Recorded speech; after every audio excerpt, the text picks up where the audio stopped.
Bonjour, je suis Mathilda Delgado, je suis une étudiante de troisième année de doctorat à l'Institut de physique théorique de Madrid, en Espagne.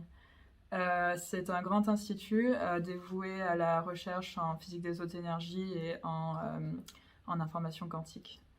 Moi, plus particulièrement, je travaille sur la gravité quantique, enfin la théorie des cordes. Et au jour le jour, j'étudie les systèmes où la gravité quantique se voit le plus, c'est-à-dire autour des trous noirs ou de l'origine de l'univers.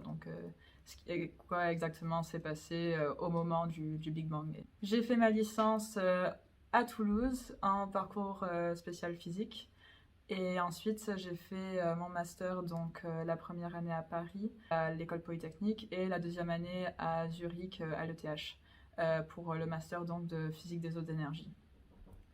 Pendant la licence, j'ai pu faire un stage en physique nucléaire expérimentale au Canada. Mais ensuite, pendant le master, j'ai changé un peu de trajectoire et je me suis concentrée plus sur des stages un sur la supersymétrie, et ensuite sur l'unification des forces en général. Ce qui m'a donné le plus envie de faire ce que je fais, c'est sûrement les revues scientifiques et les séries sur l'univers. Là, j'en pense à une en particulier avec La Voix de Morgan Freeman. Ça m'a donné, enfin vraiment, ça m'a fasciné et je trouvais ça incroyable qu'on puisse en faire un métier, qu'on puisse vraiment passer chaque journée à penser à ce genre de choses. En plus, j'ai dans ma famille éloignée beaucoup de gens en fait qui font de la recherche, des hommes et des femmes, ils m'en disaient de bonnes choses et ça a sûrement été un grand facteur dans le fait que je me retrouve là-dedans moi aussi. Il est vrai que je suis surtout entourée d'hommes partout. Enfin, dans mon groupe, je pense qu'il y a un quart de femmes et c'est vraiment pas si mal. Je pense qu'il y a des groupes avec beaucoup moins de femmes. Et parfois, ça peut être un problème pour se sentir intégré dans le groupe. On a peut-être un peu l'impression d'être un peu différente.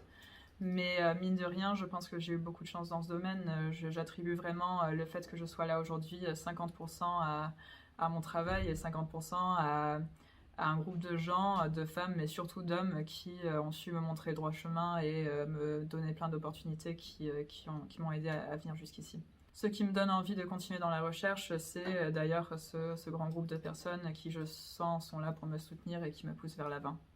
Je sais évidemment que c'est pas le cas de tout le monde et que j'ai énormément de chance à ce niveau-là. Mais du moins de ce que je peux voir dans mon micro-coin de la communauté scientifique, c'est que tout le monde est au courant de ce problème, du problème qu'il n'y ait pas assez de femmes en sciences. Et je vois énormément de gens en train de réfléchir à comment on pourrait remédier à ce problème et changer la situation. J'attends juste le jour où je serai chercheuse, j'espère, et je pourrai faire ma part dans tout ça et aider les femmes à faire de la recherche.